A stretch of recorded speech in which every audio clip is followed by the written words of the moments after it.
It's like you're not showing rainbows and butterfly, like it's so great over here, but it's just funny because I was like, I don't want to hear it. Why do you have it figured out over there? Like I'm drowning here and dying. Yeah, I I'm know. gonna I know. stay in this misery. But and that's the choice. Like you have a choice to either come to terms like I was becoming burnt out and I wasn't a bad teacher. I just didn't know what I was doing anymore.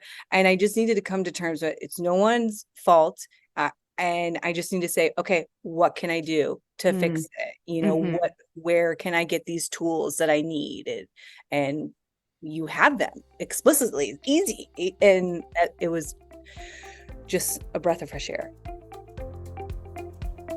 Your choice to begin and continue working in education should not be taken lightly. But how do you manage it all while keeping that fire burning bright so you can show up in your classroom and in life as your best self every day? That's what this show is all about. Welcome to the Burned In Teacher podcast. I'm Amber Harper, classroom teacher, author of Hacking Teacher Burnout, and with more and more teachers quitting the profession or accepting #teacher misery as their forever reality, I step in as your teacher burnout coach to help you take your next best steps to creating a happier and more fulfilled career and life. Now, let's take one more step forward and out of burnout together so we can burn on. Shall we? Let's go. Have you felt that in your teaching career, you have experienced all types of burnout more than once? Or would you use the word dumpster fire to explain how you feel like your days are going in the classroom and in your life outside of it? If so, this is the episode for you. I'm going to be interviewing a Burned In Teacher University student who was so burned out and so fogged and clouded over with her burnout, she actually didn't know she was pregnant until her second trimester. I can't wait for you to hear her transformation and what she's doing now to bring joy and passion into her life besides being a happier and more fulfilled teacher. Let's dive into this episode and my interview with Corinne, a Burned In Teacher University student. Let's dive in. Hi, Corinne. Thank you so much for joining us on the Burned In Teacher podcast. I am so excited for you to share your journey with us today. Hi, Amber. I am too. Very, very excited. Oh my Like goodness. So let's well, I'm so used to seeing your face. You are also a Burned In Teacher member. And so we get to collaborate and talk to one another about once a month. So it feels like we're just two friends sitting having coffee. It's really, really nice to see you. It's nice to see you too. I'm excited for this. So tell the listeners of the podcast a little bit about you. Where do you teach? How long have you been at this? And where are you in the world? Okay. Well, I am a little outside of St. Louis. We were in the city of it and we decided to move out to get a little more land. And I am a mama of 3. My oldest, Carl, is in 2nd grade that he just started a couple days ago, and Philomena's in 1st. And then I've got Adelaide rounding us out still in pre-K. So we're all busy over here. Yes, you are. And I am married to my husband for the last 9 years.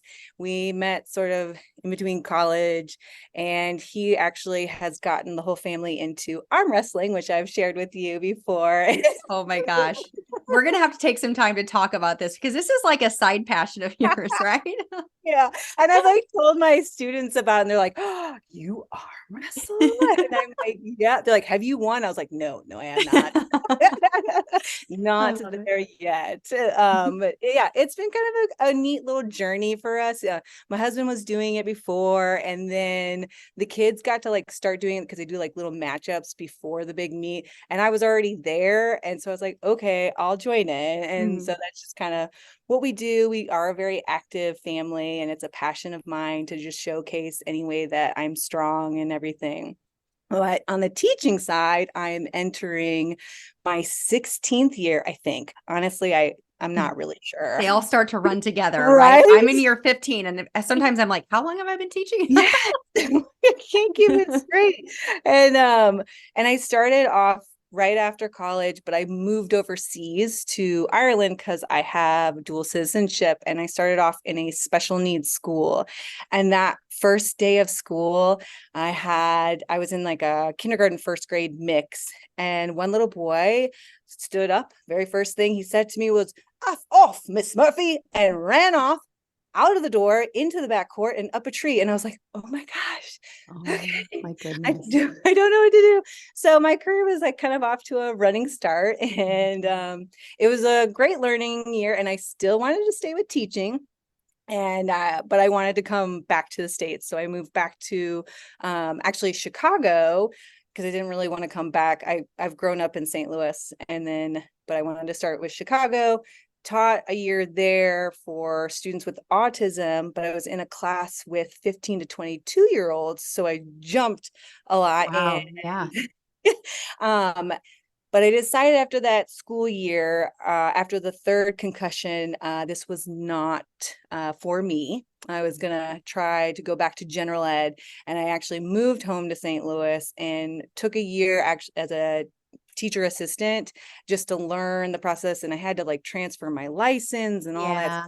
take courses. And it was just too much to like try to take my own classroom. So I Mhm. got to learn that.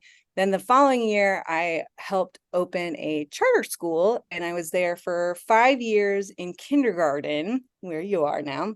And Love it. but I like made the best of teacher friends, but it showed me that charter schools need a union. And so I ended up needing to leave, Mhm. and I left, and I'm at my current school and district, and I left and started with kindergarten, and then I started having all of my children within that first like 4 years, and I was teaching kindergarten still. And I realized I needed a break from Mhm. littles at home and littles at school.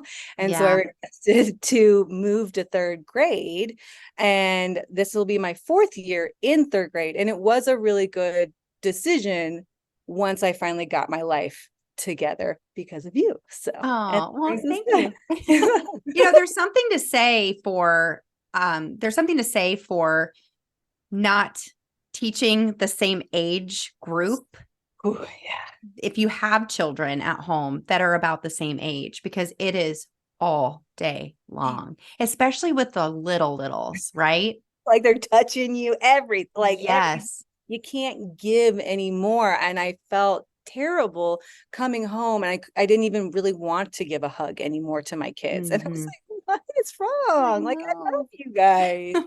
So it just was like I needed to change something. So Yeah. at least I knew to do that. And just other things needed to still change. Yeah, I can relate to that so much because when I first started my teaching career, I taught first grade. I had a first grader, and it was challenging sometimes. I think the only reason that I didn't really burn out with that age level is our daughter, who was in first grade at that time, she acted like a third and a fourth grader. So I didn't feel like she wasn't super needy in the way that, a lot of kindergarten first graders are. Mhm. And then I tended actually to move up whenever she moved up, and that worked out fine. However, I cannot imagine teaching kindergarten when my girls were like Baby. babies, toddlers, Mhm. into preschool, kindergarten. That would be very hard for me. And I think one reason that I love teaching kindergarten so much now is because my girls are old. Like our oldest is 22, our youngest is 15. They're not cuddly anymore. Yeah, Like I no. almost feel like I get to be like, obviously I'm very structured. I have, Yeah. I put my teacher hat on when I'm at school, but I get to be I get to be the cool, fun aunt during the day. Yeah. Yes. And they Yes. love me, and I'm their favorite person, whenever I'm at school. And when you're teaching littles, you're like famous, right? Like they Yes. see you out in the wild and they're like, whoa, Mrs. Harper left the school. And it's very fun that, I get those cuddles, I get that love.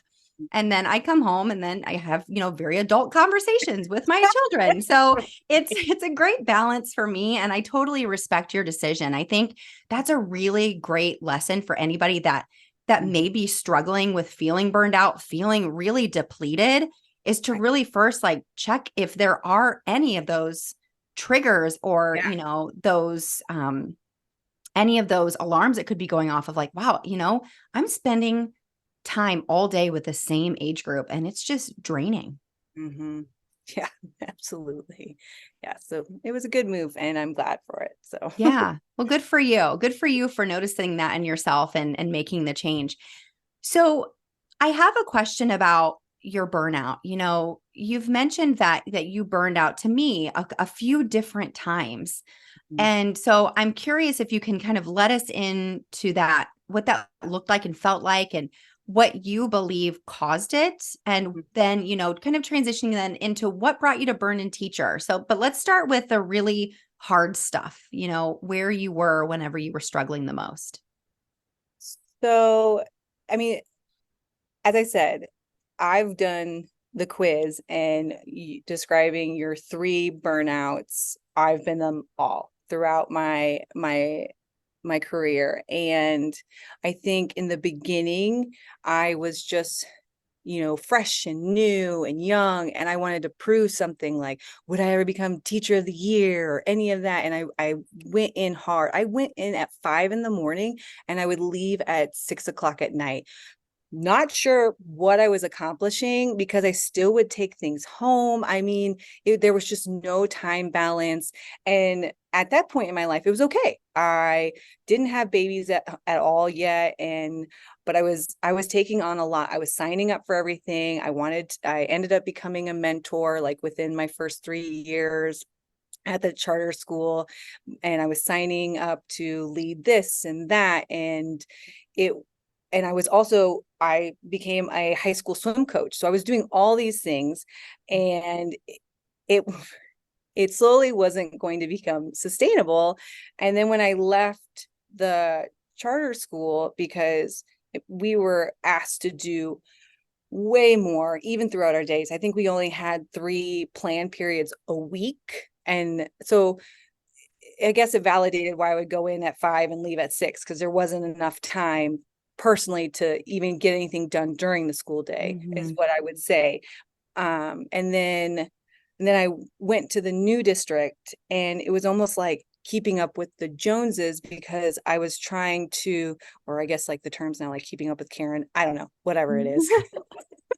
um, but I came in, and again, I wanted to prove myself, but also I was pregnant with my oldest, and I was like, oh my gosh, I'm pregnant. What am I doing? And I was like, I got to do this. I've got to do this. I've got to make my class look like a Pinterest thing, which I like. Classroom setup was the Sunday scary of scaries. I was never that person. Like, I can't do it. Everyone always could see something beautiful and make it. And it didn't bring me joy. It brought me just terribleness. And then we're trying to make these Pinterest crafts. And I honestly, I didn't even know what I was teaching, because I was just trying to, again, look like I had it all together, but I was like a dumpster fire.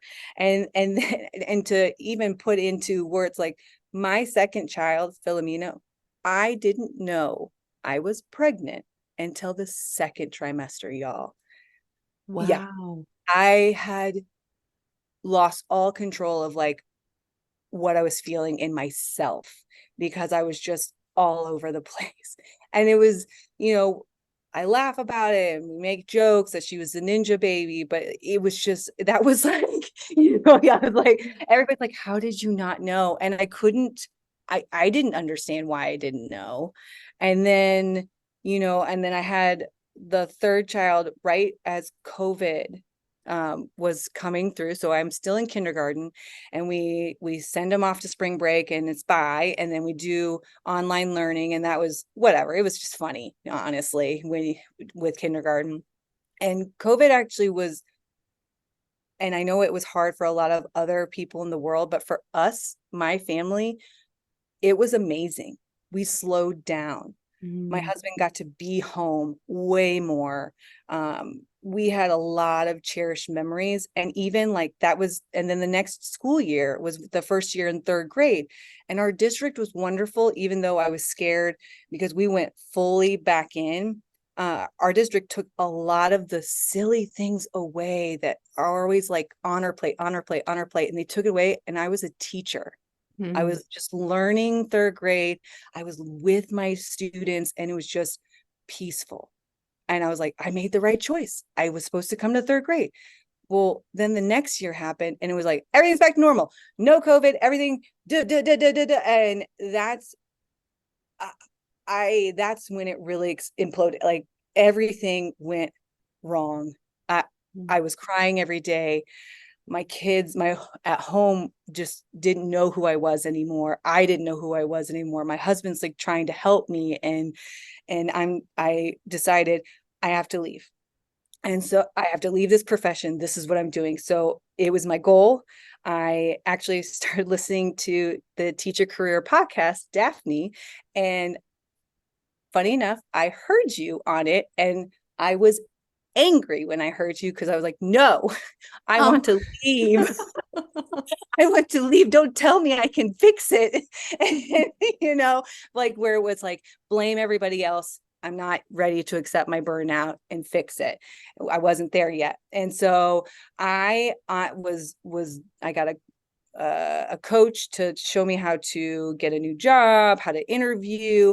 I learned a lot about myself and like how to showcase myself. And I actually even learned like, oh, I was like really good at my job. Oh, I am good at teaching. I am not this person that has whatever aspired to be. And I then started listening to your podcast and in the summer leading up to last school year. Mm-hmm.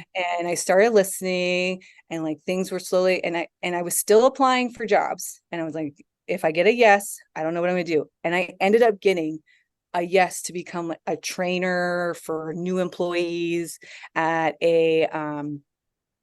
I can't even remember. And it was all the things that I could ask for. And I sat in my pros and cons, just sat in it. And I looked everywhere. And the biggest con for me was I couldn't leave the profession so poorly. That like, if I needed to leave, that's fine. But I mean, my admin thought so poorly of me. Maybe they didn't, but we left on bad terms. I mean, I got pulled into the principal's office twice to just be like, you're a dumpster fire. And it hurt so bad. And so I listened to your podcast and I kept like thinking, I was right. I would always write everything down that you would give the tips on. And I finally was like, I need to do this. I need to join this course because I think I need more. It was actually, you did a free little half-hour training session, and it showed like a little snippet of what the course would be like. And I was like, yep, this is what I need. I need this. And I mean, the transformation everyone talks about, they just can't even believe it's me anymore, and I'm very thankful for it. So thank you. You're welcome. Thank you for telling that story. I mean, I was over here emotional at one point. Like, I so know what it feels like to try to just keep like save face and try to just like fake it until I make it, while you're like, also you feel like you're dying inside and you are just screaming, right? Like you're screaming inside and you think you're doing a good job of faking it. And then it turns out you're not, or, and I don't know like how your administration knew that you were a dumpster fire, or, use that word dumpster fire. I love that term, by the way. I use it all the time. I know. But for me, it was like, it's that infamous breakdown, right? Like it was a very public breakdown. And, I talk about the one that involved my dog, but that was not the only one. Right. But that was like the biggest one where I'm like, this cannot continue to be my normal. Mm-hmm, mm-hmm. And it sounds like that was your reality too. Yeah. I mean, it's funny, we even teachers right now, we're in our first week and we make the joke, I think we need to move professions because this is really hard. Because the first week is always, you just transitions are hard in general. You can't go off that. And my dear teacher partner next door, she was just like, please tell me this will get better. And I'm like, it will. We just have to, we're managing our time. We're going to get it. And it's okay.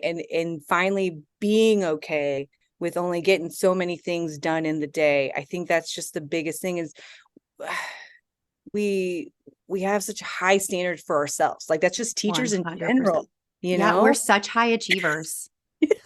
Yeah. And it's to a fault almost. And I've been telling myself and telling everyone else around me is like, you have to give yourself grace. You just have to, or you're gonna crumble. You are. And like when you shared that part of your story, when you were like doing all of these Pinterest class like activities and crafts and like trying to make your classroom look like a Pinterest worthy classroom, like that resonates with me so much because that is not me either. I don't love crafts. I don't craft on my own. I never have loved doing crafts with my own biological children. My husband did. I never did. Like, I want to be like on the floor playing with them, or I want to go somewhere and like do something. I don't want like, I don't enjoy that. And I teach kindergarten. I still don't love doing crafts. We don't do a lot of crafts. Like that's for art. I'm going to get them up moving. We're going to be doing stuff together. And if you're not listening to that part of you, like you were clearly not enjoying it, but you were telling yourself the story that this is what I have to do to prove that I'm a good teacher. Like your values were all messed up, right? Like they were completely buried under what you shoulda, coulda, woulda been doing. We talk about that in the course a lot. And so I can completely resonate with you feeling that way, because if you're trying to be everything to everybody and do all the things that you feel like you should be doing, you're not really thinking about who you are and what makes you a wonderful teacher. I didn't know who I was at all as a teacher.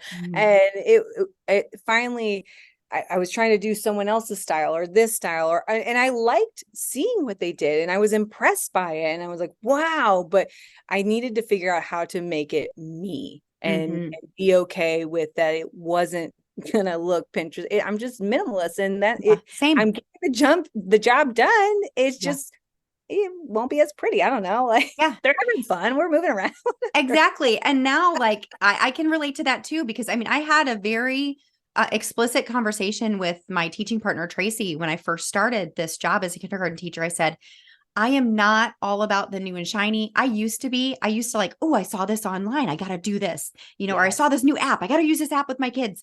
And it was like, I was always teaching the tool. I wasn't teaching content kind of thing, and I was like, that is not who I am. I'm very minimalistic. My classroom is very minimalistic.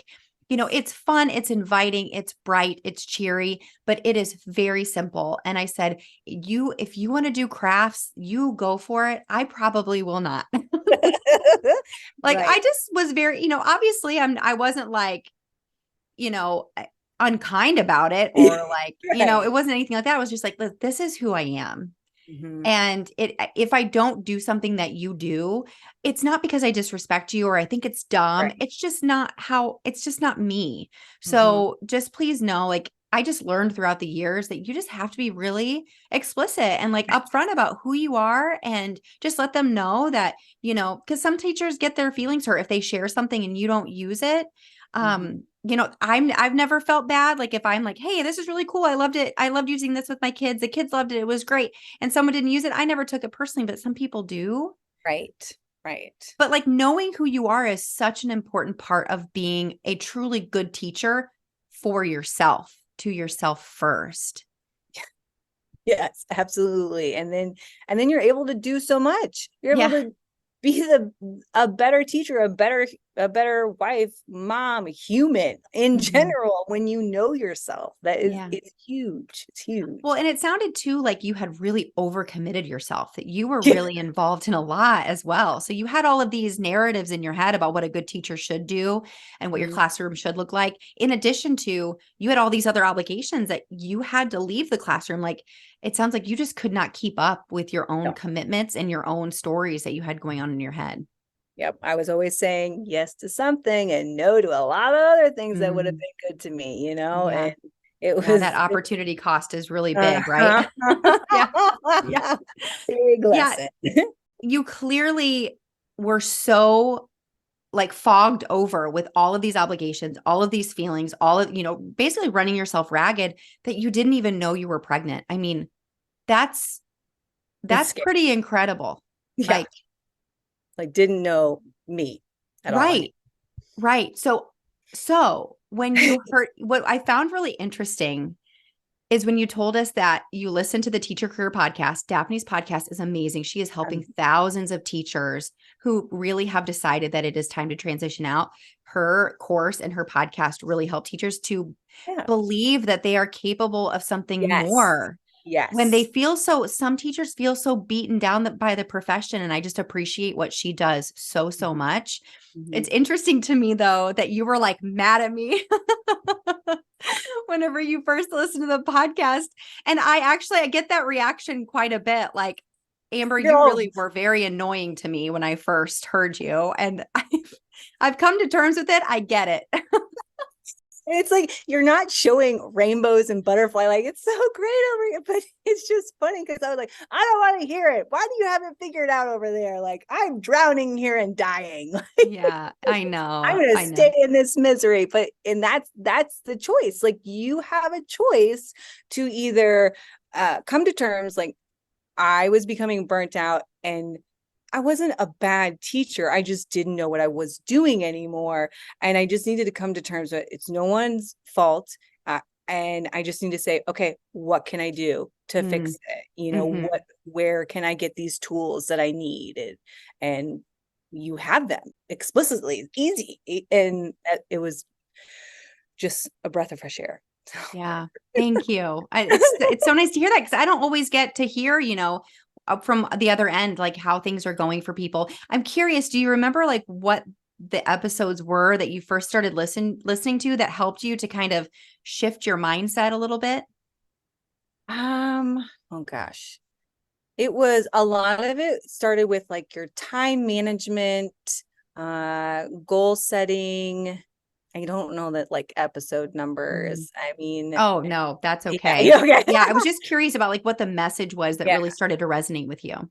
Yeah, it was just kind of figuring out it was easy and applicable to do. You just kind of laid out, this is what I do in my classroom. And I was like, oh, I could do that. Mm. And I did. I started it the next day and it was like, oh, okay, I can do that. And it was just simple things. And I kind of just started I started talking about it and I was like, I listen to this podcast now. And she tells me how to be a better teacher because people are like, what do you look like you got it together a little bit. I was like, oh, I do.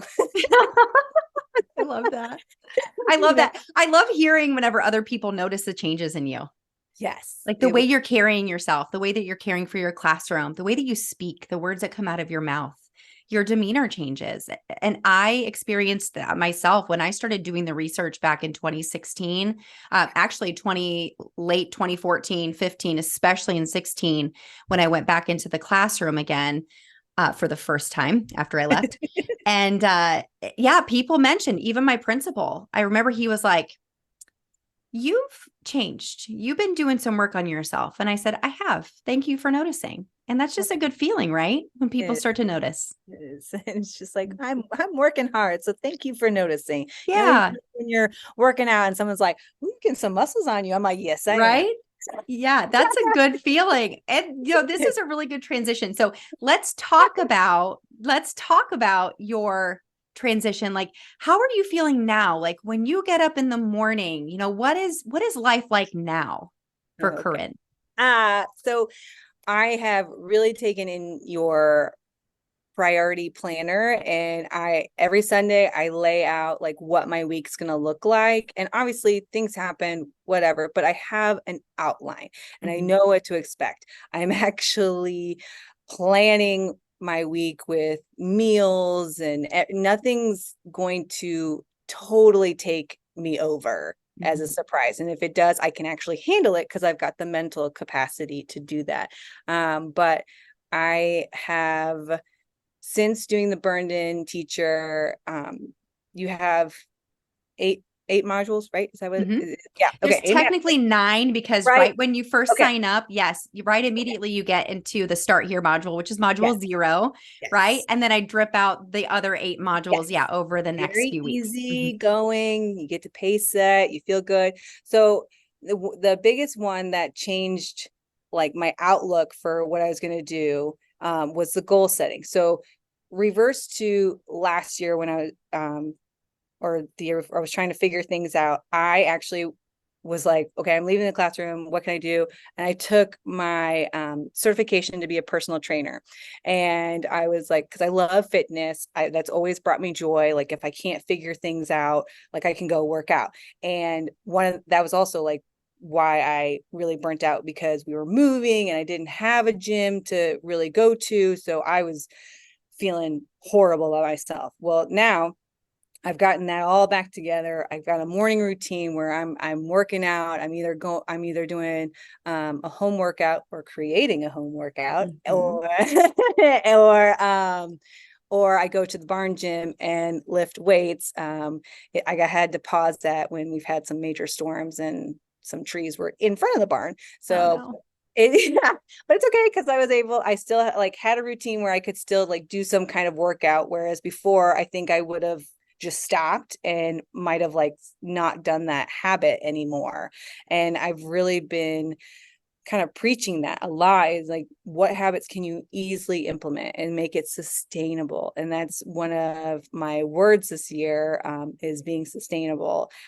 Is this going to sustain or is it just going to fizzle out or I'm not going to do it, you know? Mhm. And I've really been showcasing it on social media with my Instagram, and I've started a YouTube channel. You have. Listen, like I'm so proud of you because as a Burden Teacher member, after you finished the course, you became a member of Burden Teacher, and you've been sharing this journey with all of us, and all of the other members are like cheering you on. I love this for you so much, Corinne, because what I have found, the satisfaction that I get from Burden Teacher while also being a full-time teacher is it's a wonderful creative outlet. Yes. And it's something, it gives you a reason to turn off your teacher brain and to turn on this other brain that you have. It Right. gives you something else to look forward to Yes. besides Yes. just teaching every day. Yes. And I didn't know what I was going to do outside the 4 walls. Like for me, I didn't expect to teach for the next 30 years until I retire. Mhm. But I didn't want to be a principal. That sounds terrible. It still sounds terrible. I And agree. My husband's one. I'm like, I never want to do that. no, how you do that? I mean, bless you for doing that, but like, it sounds terrible. Right? We need good ones, but I don't Yes. want to be one. No. And then I thought instructional coach and more so because of like the coaching thing, but honestly, I'm terrible at curriculum. I'm terrible at data. Like it brings me no joy. I love talking to teachers and I love talking to adults about other things. Mhm. And so I was like, what can I do? And then fit curriculum kind of like just kind of bubbled up where I was like, I'm going to show people habits that they can do really easily. And then I was like, what else can I do with this? Well, I've got this personal trainer thing. So why don't I just make some workouts, and you can do them at home. You can do them at school before or during your plan period. Like, I just want you to be able to move and have that mental capacity where you're not having to think of what workout am I going to do. And Mhm. I don't know what's going to come from it, but I'm having fun. It's a passion project. Like, will Yeah. it do something for me one day? I don't know, but honestly, it's bringing the joy that I needed and the Ugh, direction. I feel like there's something that I am doing in life now, yeah. other Yeah. than hanging out with kids, which I do enjoy. Like when you have that burnout, you feel like, oh my gosh, I don't hate kids, but like, but you feel that. Yeah. And then now You I'm hate like, the way you feel about. yeah, Yeah, but I you hate don't the way hate you children. feel. Right, And you right. don't want to admit that burnout because then people are like, oh, you hate children then. And you're Oh, like, no, I I don't, totally get that. and you don't Yeah. want to like say it. It sounds so, ugh. Yeah. But yeah, so now I have that passion and I get to, do two different things and still mommy it up. And the kids Mhm. my own kids are really funny. They're like, are you recording a workout today? Like maybe. And Yeah. they've tried to come into it and I'm like, I love it so much. I love that for so many reasons that you're doing this. And we'll definitely link to your YouTube channel too in the show Yeah. notes so people can check it out. So I used to work out after school years and years ago. I used to work out with some friends after school in our classrooms. I mean, I remember pushing desks aside. We would project it up from one of our computers. We'd project it up the onto the screen, and we do a pretty intense workout some days in there. It was really fun. It brought us together as teachers. We were also like centering around our physical wellness. So that was really nice. So I'm excited to hear. Are you recording some of your videos in your classroom? Yes, so I just That's started doing awesome.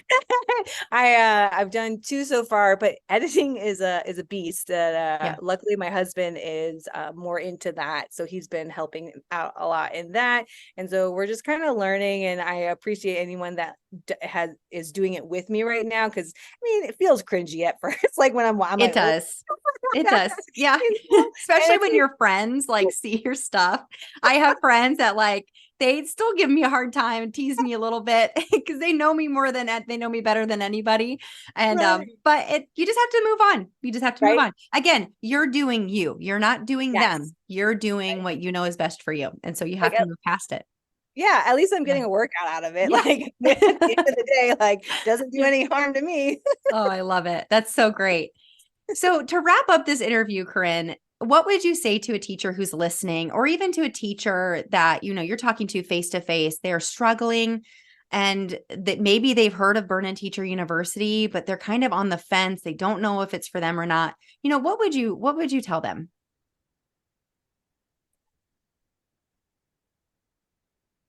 You have to be ready, obviously, but the tools that you give in this burned in university is you can use it everywhere. Like I think that's what you have to realize. If you also feel burnt out at school, you're probably feeling burned out in your life.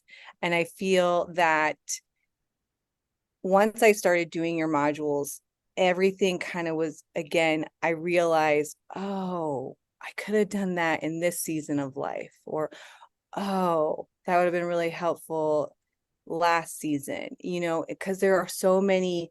I mean, we live millions of lives, I feel Mhm, like, mhm.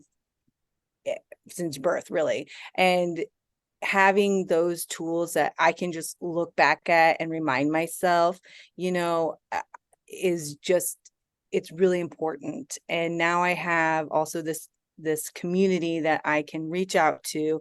I love, like, every Wednesday, there's always this collaboration. Like, I have a question about this, and you get to listen to what other teachers are doing. And I was like, oh, okay. And then the lessons that you give us each week, you check in with us, and I love it. Like if we have a question, you're going to answer it. And it's, if you're feeling alone, or if you and a teacher friend do it together, do it, and then you can support each other and feed off of each other's energy, because you're gonna change. Once you start in this process, it's gonna happen.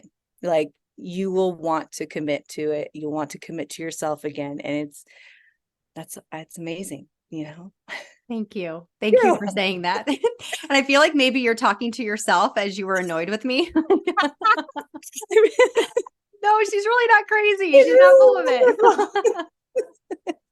Please like her. You will like her. Oh, thank you. Thank you. Well, I really like you a lot, Corinne, and you are such a go-getter. You remind me so much of myself. Like you've done everything that the course offers as an opportunity for you to make changes, to make shifts, to add new things into your life, and for you to just really blossom into who you are now, and to put out into the world your passions Yeah. outside of teaching. I mean, I was going to say earlier, you can love teaching and be frustrated with it a little bit, and move through, do your day-to-day duties. But when it comes down to it, it's a job. You do it because you get paid.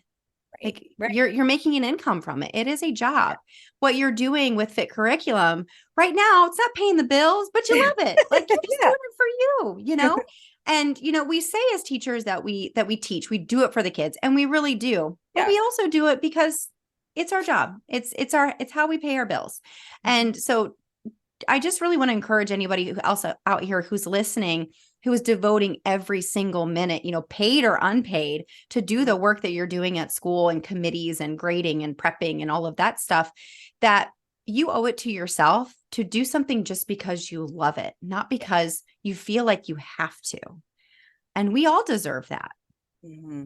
Yeah. Bring that joy back to yourself, because we've all had it in the beginning. We did when we had time and everything. So bring that joy back. And I think they'll get it from you. Yeah. And I mean, you can be like Corinne. I mean, look at that smile on her face. She's so full of joy every time we jump on a group coaching call. And you're also, I do appreciate, Corinne, you're always also so willing to offer feedback and advice to other members in the group whenever they do post to the collaboration, that weekly collaboration post, whenever they need something. Like, you're right in there. Like, I've tried this. I have this resource for this. I heard this somewhere, or I heard Amber say this, in the course. You're just so willing to jump in and serve and help. And that is the epitome of a burn-in teacher, is somebody who is willing to help other people who are struggling, rather than, you go to some people and you tell them that you're struggling with this and they're like, oh yeah, tell me about it. You wouldn't believe what happened to me the other day. And then they start spouting off about all their hardships. And you're just like, no, I want advice. I want some help. Like that, this isn't helping.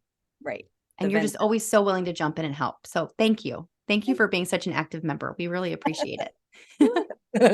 And thank you for coming on the Burn-In Teacher podcast. Is there anything else that you'd like to share with the listeners or the watchers of this episode today?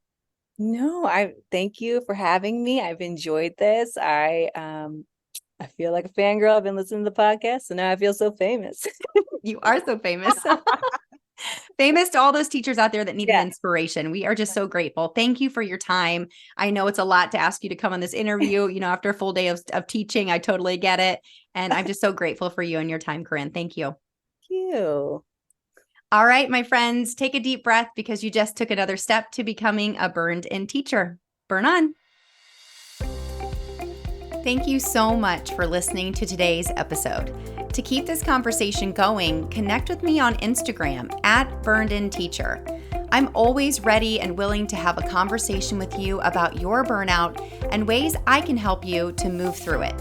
If you're looking for support in growing through your burnout in ways you never thought possible, check out my online course, Burned In Teacher University, at burnedinteacher.com/course.